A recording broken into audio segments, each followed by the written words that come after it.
had to shout basketball today. Oh, well, hello, everybody. This is Check This Out PC. Jason, you keep freezing up on us. I keep freezing. Yeah, you're like still. So I'm gonna check us out for a second, do a 30-second like intro, and then we'll pop back on. Okay. Boom.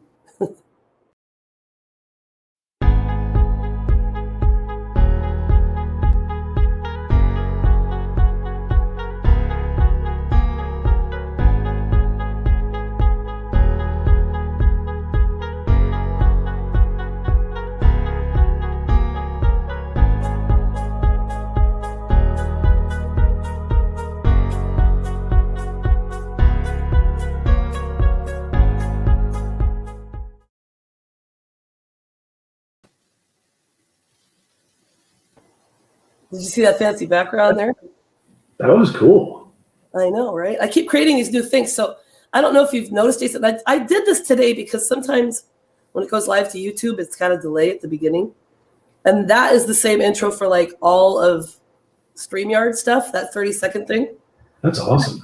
I got really fancy. And Jason, we're about to get fancy because I created a teaser for the Highland Games Masters World Championship. So I interviewed the director again Tuesday night. So a follow-up interview because all of us that are competing, our scores are due by Saturday, and new rules and all the things. And so I'm getting pretty excited because now I'm getting better. So I think I'm going to learn how to do a website through Canva, and I'm going to create an intro for us and a different one for Canada with Katie. So it's kind of exciting. That's awesome. I dig it. I'd play it again, but I'm sure people are sick of seeing it. But I'm very excited about it. So hey, there you go. We've talked about Airbnb before. We're going to mention a couple things. I looked up a quick thing. This is our show today: summer vacation plans and Airbnb tips. And then I'm going to ask you if any of these help as a person who has an Airbnb. Yes. Right? I'm wearing my Central Perk shirt today. Maybe I'll go to New York and see where the friend's apartment was. That would be kind of fun, I think. Because why not, right? Because why not? So if anybody's watching, I'm Katie. That's Jason. I'm Jason. That's Katie. I knew you were going to do that. I was waiting for it. This is Check This Out PC. Oh, yeah. See, Jason, you freeze up a little bit. But anyway, do you have any vacations plans this summer? Because now here's the interesting thing. I hear Canada is rampant with COVID-19. Like all of Ontario shut down. I know there's friends I have up there that I won't get to see compete in the national championships here in the beginning of June. And I think it's because they don't have as many vaccines as we do. Yeah. And that sucks. So I don't think they're going anywhere. And if you had any plans on going to Canada, you're not going. Not going. So are you going anywhere? I am. We're doing, we have a couple things on the calendar. We're actually going to attempt Mexico. Are you? We are. We're going to try it. And I'll be flying for the first time post-COVID. So you drive to Mexico, don't you? You can drive to Mexico if you're doing a Rocky Point. We're going to Cancun is where we're going. That's where one of my friends really likes to go. Yeah. So from what I've looked up, you basically have to have a clear COVID test right before you go. And you have to have a clear COVID test right before you come back. The biggest concern we have, what we're afraid of, is what happens if you get to Mexico and you catch COVID in Mexico because they won't let you back. So you're going to cool out in Cancun with the vid, so it's definitely, a little bit scary that way, but. Well, it's a risk for people who don't have enough money because you have to stay 10 extra days, right? Yeah. And do you have quarantine hotels for that kind of thing? I have no idea. That's a good thing I should look up. I should find out. It is because now, and then what's going to happen how many people in your family are going out of the bajillion people you have? 2. So just you and Brooke? That's it. It's just us. Oh my God. Okay. Well, that's easier because I was going to say, if you took 5 of your kids and 4 of you were negative and 1 was positive, then you got to quarantine and then 1 catches it within that time. I mean, it could be like an endless amount of time. Yeah. Staying there. You know what I mean? Yeah. So are you, anybody else out there? I'm going to Nashville and then Chattanooga because my friend lives there. Competing in the national championships again. It's going to be really fun. Beginning of June. It's very expensive to go to Nashville. I should have gotten the rental car before when I was like, gosh, it's $500. And I was looking last night. $1,000. $1,000. So I was freaking out, and my other friend and her husband, we're going to stay together in an Airbnb, so we're going to talk about that in a minute too. But I was like, oh my God, why didn't I just do this before? And then I went through AAA. I have AAA and Costco, and Costco was saying like $9.93 or something. So I went on AAA and I got it. So I'm going to be there like June 2nd to June 10th. It's a long time. And so I just put in for like a little car, I don't know, mini or so. It's not a mini, but you know what I mean? The little ones, like a Ford Focus or something. And I got it for like $587. Yeah. But I didn't know if I should get the insurance or not because my insurance covers it. But then somebody else freaked me out and said, you need to get it with it anyway because they'll demand the money up front or whatever. And I'm like, So it was only like $81. So I added it to it. So yeah, that's actually a good question. I wonder if anybody who knows insurance could comment on that. Like, what's the best way to do that? Should you get it or should you decline it? Maybe that's what we could do next week. Talking about vacation ideas and like the tips and tricks. Yeah. And things that you should and should not do, right? Yeah. So yeah, I'm going there, but I don't have any other vacation plans yet. But I really want to because life's too short, and we need to do fun things, We do. So would you like to know about some Airbnb tips? I think I would love to hear some of those things. Oh my gosh. Okay. I want to see how close these really are. Yeah, I got it from, it's called The Points Guy. So I'm looking on here. 15 tips that will help you score the perfect Airbnb every time. So when I travel, I always use Airbnb. I prefer Airbnb to hotels. And I know we've had this Airbnb discussion before, but this is actually tips on how to get the best one. And that's because I have gluten allergies. I'd rather cook for myself anyway. I mean, sometimes you can get hotels with kitchenettes and, whatnot, but it's just really nice because it's kind of, legitimately a home away from home. And you don't have to worry about stuff. I feel safer there. Do you use Airbnbs when you travel? We have started to. Yeah, we've started to do it.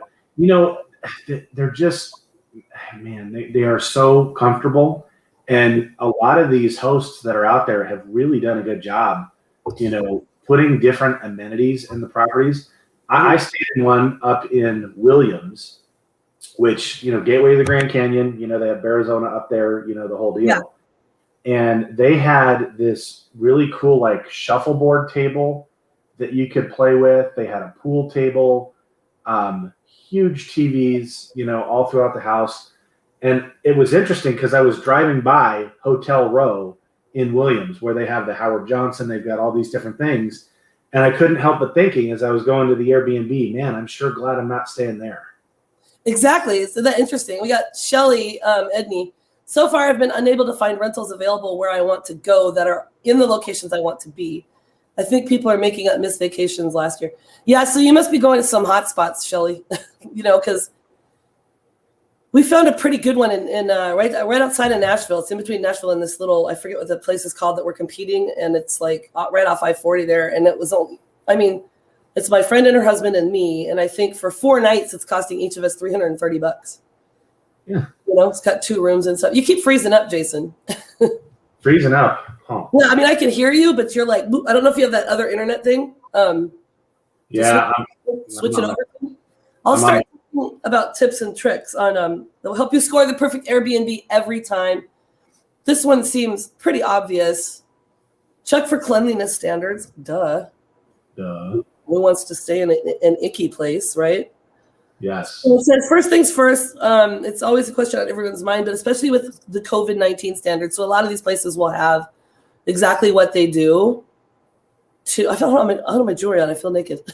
Exactly what they do to clean the place, like when it's done. Okay. So if it says if a host does not abide by the new protocols and does not undergo the certification process, which they have now, their listings will not be shown in the Airbnb enhanced cleaning initiative inventory. Whoa, that's fancy. That's a mouthful. Is your Airbnb up there on that, Jason? Yes. It's got to be. Yeah. It has to be. It has to be. So, and then as Shelly just said, and I'll pull that comment up again, she's been able to find rentals. Travelers should be mindful that that inventory may be very limited. Okay. So, in that being said, there's Danae. Hello, Danae. Morning. Hey, Danae. That being said, book far in advance. Sometimes that's hard because you get last minute. Like the time I came up and stayed in your Airbnb, it's because you had like 2 days in between people, and I was able to fit it in. Right. So that was cool. So the farther in advance you can book it is usually better, because the best ones usually book up in advance, and there are probably people who go to the same ones every year. It's kind of like what is that called when people pay to go for a week here and there? What is it? Not Timeshare. Timeshare, yeah. Yeah. One of our places is available, but Aereo was hit by hurricanes, so the support systems are really not up and running yet. Okay, yeah. That makes sense. As Danae says, I need a vacay. Who doesn't, Danae? I've got a cold, and I know it's all the COVID fuss and whatever, but I mean, I've had this cold since Sunday. I know it's a cold, but it's driving me crazy. So I'm like, I need to get rid of this before I can go on my vacations. All right. This seems obvious. Compare different properties in your price range. Duh. I'm not going to get $1,000 a night Airbnb, right? Wow. Yes. Yes. So she says no groceries and stuff. I have a really good idea. I'm not going to say it yet about Airbnbs, about groceries and stuff, but I'll talk about that later. So keep in mind that rental costs, when you're looking at these, do not actually necessarily correlate to property quality. So if you're going to get a $50 a night place, it's going to be a $50 a night place. You might not be in the best place. And if you don't know the city, I would equate this to real estate. Like, Jason, what do we tell people when they're looking at houses and they want to know what the neighborhood is like? Talk to a neighborhood professional. Make sure you're doing how could they do their own research? How can they do their own research? Well, they can get online. There's different, forums you can find. Google is a fantastic friend. I mean, everybody writes about everything these days, so it's not super hard. And here's the other thing: check the reviews. Look at the reviews of the places. Well, that's one of these. It's coming up. I'm still on the lead. That is good, though. That's good. We'll talk about it again. You can simply Google the zip code too. Now, that's going to come up also because you're going to need to contact the host for that, I think. So Danae says, I have credit with Airbnb and Rocky Point. I need to redeem. Yeah, girls trip. Yes, please. I did find a large Airbnb, so we're getting a group together so we can share the home and cut the cost. Well, I do that a lot with my friends. Now, we've done that up in the mountains up there in Flagstaff and Prescott, all the places. And we've had 20 people sometimes. Mm-hmm. So that's pretty awesome. Sorry. All right, look for new listings. If you miss the window to book far in advance but still have time to work with before your trip, hold off on booking and keep an eye on new listings. Sometimes they'll pop up, and I'll see that, and they're like, ooh, this is crazy. Jason's place is usually booked during this time, and so something will happen. So there's an obvious risk with this method because you might end up in a crappy place, but I probably shouldn't promote the other ones because we're talking about Airbnb, but there's VRBO and aren't there more? VRBO, vacation.com. Yeah. They've got a lot of, but here's the other thing I'd say about that. New listings. Mm-hmm. If you find somebody that just started using their property as an Airbnb, it could be not only fantastic to find something that wouldn't otherwise be available, but what hosts will do sometimes is we'll discount those bookings because we want to attract people to rent with us because we want the reviews. We want people, to come check our house out. We want them to write nice things about us. So you might actually get yourself a really, really good deal on a place if it's brand new because that host is looking to build their review book. You got ahead of me there too. Oh, did I? That's okay. It's good. You're smart. Jason didn't have any idea what my tips were, by the way. I was going to ask you that, Jason. Can people negotiate their price not just on a new listing, but can they? Because Jason's an Airbnb owner. You guys, as you know, you have 2 of them, right, up there? Yeah, I have 2 Airbnbs up in Prescott. Mm-hmm. People all the time, they'll be like, hey, we're wanting to stay for 2 months. Will you give us a break on the nightly rate? And we generally will. We'll do that to take, 2 solid months of booking and, do a little bit of stuff. I mean, it might not be a huge thing because Airbnbs are so hot. If you don't book with us, somebody's going to, so there's a limit to what you can do there, but it's certainly worth asking. And here's the other thing too. Let's say that you're taking a look at a house that might advertise that, hey, we don't do, pets or something like that. You might ask and say, hey, you know what? I mean, they're probably not going to let you bring your Doberman, right? But if you have a small service dog or something like that, ask them and see what it is that they say. Everything is negotiable, and it never hurts to ask, even if they tell you no. Exactly. So Shelly says, also places that accept small pets are hard to find. I have a senior dog that's on meds. She needs to go. Yeah, exactly. Well, and plus it's just a nice companion. Like, so when I had the Browns, Shelly, you would remember them, my 2 dogs that I had that were medium size, like 50 pounds.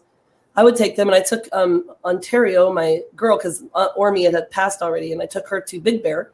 And in certain places like that, cabins and stuff, they're usually fine with dogs. Danae says, we stayed at an Airbnb in Scottsdale when we were looking for a home. Got a good deal. Well, and Jason and I have talked about this. What happens in the real estate biz when you're buying a home or selling your home, Jason? Sometimes you are homeless. Sometimes your house sells and you don't have a new one found yet, or it hasn't closed yet. Airbnb is a great way to go. Exactly. So Danae said they're 3 months. So I was having this idea once, and I thought, just unlimited funds or whatever. And I don't know if I've told you about my idea about if I just made a bunch of money one year or won the lottery or something. I would love to travel around the country at least, but maybe even the world, and stay in a different Airbnb for 2 weeks up to a month, and like small towns, walk to the stores, do the thing, write a book, read, whatever. You know what I mean? I think that would be awesome. So that would be cool to know if I could negotiate my price on that. So I got out of order here a little bit, but let's see. Be mindful of cancellation policies. This is a big one because as we were looking up one in Nashville, there was some that were non-refundable. It was 48 hours cancellation. So that's one thing that's really nice about Airbnb is that usually you can cancel up to I think 48 hours before your visit, pretty much free, or maybe they just charge the cleaning fee or something. So that's always been really nice for me. That's why I went ahead and booked my rental car last night, which we'll talk about next week, because I didn't want to miss out, because I could always cancel it. If I find a better one, I'll cancel that one and get a new one, but yeah. So what's your cancellation policy on yours up there? 48 hours. Okay. So they really have to know they got to come. So that might be a bit of a difficulty if you're booking 3 months in advance and then something comes up, right? Because you're not going to be able to cancel in 48 hours if in 2 months something comes up and you can't go any longer, and now they've lost out. Now, do they lose all of their money, or do you just refund half of their money? No. They can cancel all the way up to 48 hours before. Oh, I thought you only gave them 48 hours. Okay. No, okay. No. See, that's reasonable. Super flexible that way. And it's fascinating how many times we will end up with a cancellation. And back to your first point, keep checking. We'll get a cancellation, and within hours we'll have that same reservation rebooked. So, yeah, I mean, the demand is so high, and that is what allows owners to be so flexible on the cancellation policy. Mm-hmm. Yeah, so Danae says, I'd love to invest in small homes for Airbnbs. Would be a dream as I love to decorate. Time to play the lottery. Exactly. Well, listen, Jason is a lender. He can help you invest, my friend. You want to hear something cool about second homes and Airbnbs? Yeah. Just a quick little tidbit. Second home investment homes. Here, Shelly, I'll pull this comment back up in a second here. So, yeah, what it used to be is if you were going to do an Airbnb, a lender would want you to do it as an investment property. But Fannie Mae came out, and if it's a second home, so it's a place, so let's just say that you wanted to get a place in Flagstaff because you go up there a few times a year or whatever, get your own vacation rental. And then when you weren't there, you rented it out as an Airbnb. You can do that as a second home and not an investment property. So you can get into that with only 10% down as opposed to 20 or 25% with an investment property. Look at the things that pop up when we talk about things, Jason. Hot dog. I need money to invest. Well, he can help you with that too. Yes. I'm just saying. Okay, that's awesome. Okay, so then obviously review the availability calendar. The first thing I do, now this is not a tutorial on how to book it, but that's one of the first things I do. And one thing that's not mentioned in here is looking at the amenities as well, because as you guys all know, I'm a realtor. Hello. I work from wherever I go. When I was at yours, I worked there. I came to your office there. I put in the availability, and I have to make sure that I have Wi-Fi. That's my number one thing. And then, air conditioning and whatnot. But I mean, obviously reviewing the availability calendar, you'll be able to see if other renters have booked it or not. So then you can, you might see a home that you're like, oh my God, it's like going and test driving a BMW and then learning you only qualify for a Ford Focus. You're looking at these property dates and you get excited and you go to look at it and it's booked up for the next, year and a half. Yeah. So just be smart about it. Be mindful. Oh, see, Jason, you're so clever. We try. You can read this one. I'm getting tired of reading. Wouldn't it be awesome to have a car rental wrapped into an Airbnb? Oh, that's a really good idea. That's really good idea. one of my ideas. I haven't talked about it yet. It's a fabulous idea. Fabulous. Idea. So, very smart, my friend. Very smart. Okay, so don't trust the nightly rate. Can you tell me anything about this before I read what it says here? No, tell me what this means. I want to know what this means. So it says the initial rate listed for a property is sometimes far less than the rate you'd be charged. In fact, if you haven't entered specific search dates, which we talked about, the rate shown is the lowest on the calendar. And weekends and special events often charge a premium rate, and you won't know what it is until you search your actual travel dates. So that kind of coincides. So even then, the nightly rate's updated, but it doesn't factor in any fees. So on the main search page, a total cost is listed below the nightly rate. And you would imagine these factors in all fees, but it still doesn't. So, okay, I feel weird here. It's only when you go to the listing page that you'll see the true total, inclusive of all additional taxes and fees. Usually I think that's when you go to book it or you request to book it. It'll have the cleaning fees and right. Yeah, you know what it's like. If you go to a resort, let's say that you were going to Scottsdale, and you'll look. And you might find it on one of these hotel websites and it'll have their nightly rate. Then you go to book and it's like, hey, we have a $20 a day resort fee. And then there are taxes or whatever. It's not exactly the same thing, but that's a good point. Yeah, it's not dissimilar because whether you're shopping for hotels or whether you're shopping for Airbnbs, they put something out, but without specific dates, it's hard to basically, market. So they'll put that. But yeah, there are some days where the demand is higher, things like that. So yeah, for sure. Not dissimilar. Oh, I see a puppy back there. Yeah, go ahead. They're going to pee. Oh, Shelly says I did stay at one with the club car. Awesome. Now that would be amazing too for like big groups if they had vans or like a service. Mm-hmm. Like if you owned one, Jason, there, and you rented a van for the weekend, you could charge them extra, and you could actually be their little driver if you were not. Not that they're not busy on the weekends. So Dave Wilson says, any municipality rules in the future that may affect Airbnb? Well, that's a good point because they're always going over that kind of stuff. A lot of it has to do with HOAs mostly. I don't think that there's very many city ordinances or anything. Do you, Jason? Do you have anything going on up there in Prescott? No, not particularly, except that's always the concern as an Airbnb owner. The reality is there's a market out there for travel and lodging, and the Airbnb market has eroded the market of hotels, resorts, or whatever. They're an awful powerful lobby, and it's not like one of those things that's going to go away easy. So if they can't beat you, they might try to legislate you, right? And so I am not.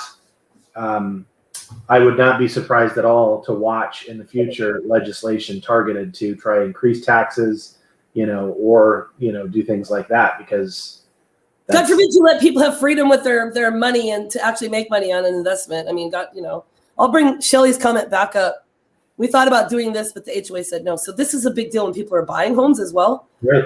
You have to check in with that HOA first before you buy that and make sure that you can rent it and that you can also rent it and or to Airbnb because some of them you can do 3 months rental minimum, 6 months rental minimum. But will that allow for Airbnb also? It should, but you never know. Some of them are like, no, we just won't allow Airbnbs at all, right? Yeah. So to that. Okay. Read the reviews, Jason.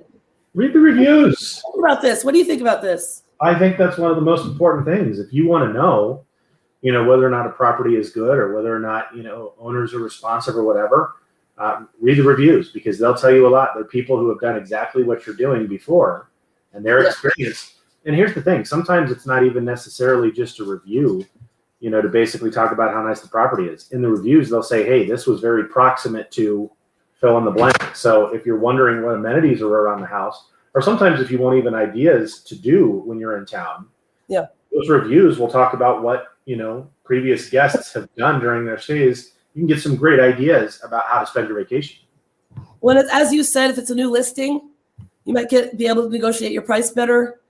And then it's, if you see a negative review, kind of like consider where that motivation might be coming from.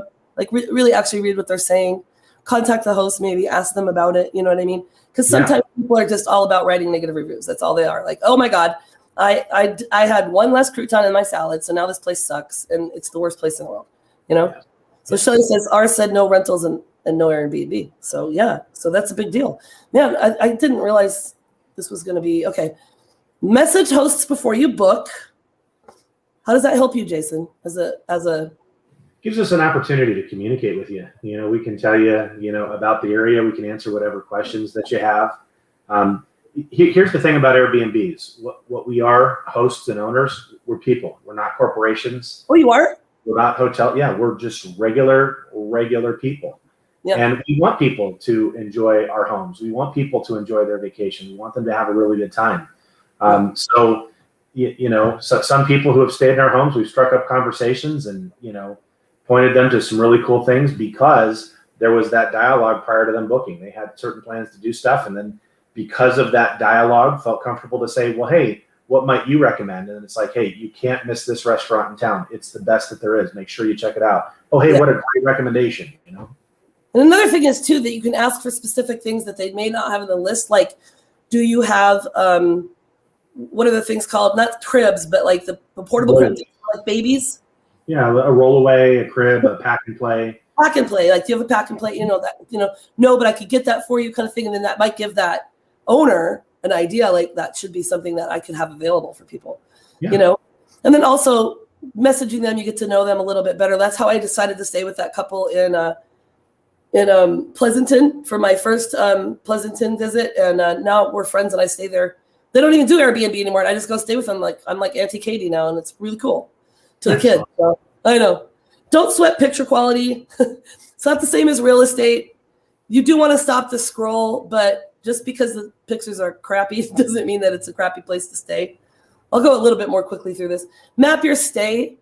So once you book it, I mean, what I try to do is if there's something going on, if I want to be like in the downtown area, or I want to be like by a museum or close to the field, if I'm competing, you know, you get the general area. It gives you a little thing, and it doesn't tell you exactly, but then you can kind of plan your Airbnb around that. I mean, it's a pretty smart move, right? Most definitely, absolutely. And then if you adjust your trip duration, why might someone need to do that, you think, Jason? Because if they find a place that they really, really like and it's available all but one of your nights, or it's available a night early or whatever, you can get what it is that you really want by being flexible. Yeah, and I've actually done that before where I've stayed in one Airbnb and then switched to another one. Yeah. It's not a bad idea, you know, if you really want to stay in one place and be close to there. Hire a professional. For booking? No, for pictures. She's got the little camera icon. Duh, she's a photographer. That's right. You know, today I need to put my glasses on. I thought that was a plug-in. Whoops. She does great pictures, by the way. I've seen them. I've seen her website. She does all kinds. I need to hire her at some point to do new pictures for me. Book with the right card. And that just means whatever your cards are, your Amex or something. That's nothing I do. I always use my debit credit card, but sometimes you can get points for things. So that's really fun, right? Yeah, get the points. Why not? Anything else you want to follow up on with Airbnbs? Thanks, guys. No, it's just, you know, they're a really good way to travel. They're really good to own. You know, Airbnbs are a very innovative. And I'll tell you what, here's what's interesting. The Airbnb concept is starting to spread to different things that you wouldn't think of. Maybe this is a topic next time, but they have like RV Airbnbs where you can book for, you know, RVs and stuff like that. Yeah. So people who own like these huge, like fifth wheels, these palaces, they sit in the yard most of the time. They're starting to take the Airbnb concept to those. Oh my God, that's not a bad idea. So it's interesting. Innovation is a fantastic thing, and Airbnbs are a great way to travel. They are, and they still are, to me, more reasonably priced than hotels. Easier cancellation policies, a whole bunch of. So, Jason, that's it. We're going to talk about rental cars. We're going to talk about different types of Airbnbs. We got like a whole summer thing going on now. And it does relate to real estate as well. You know what time it is? What time? Oh. We're in the news. Got a couple of them here. Now, let's see. Where'd it go? Can you see this? Michigan woman accidentally glues her eye shut after mistaking a nail glue bottle for eye drops. Do you see her right there? Oh, no. Yeah, so I'll put a picture up. There was a little, where am I here? Oh, I guess you can't see it. I didn't share it. I can see it. I will share this picture because it's a tweet. So it says, woman glues eye shut after mistaking nail glue for eye drops. I was just started throwing cold water, and I was trying to pull my eyes apart, but I couldn't. Hubby called 911.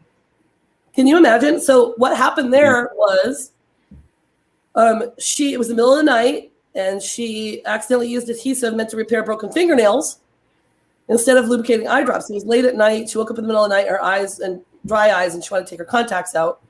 So I'll show you the video here. That's what I was trying to do before, and I didn't do. What? All right, share audio. Here we are. Okay.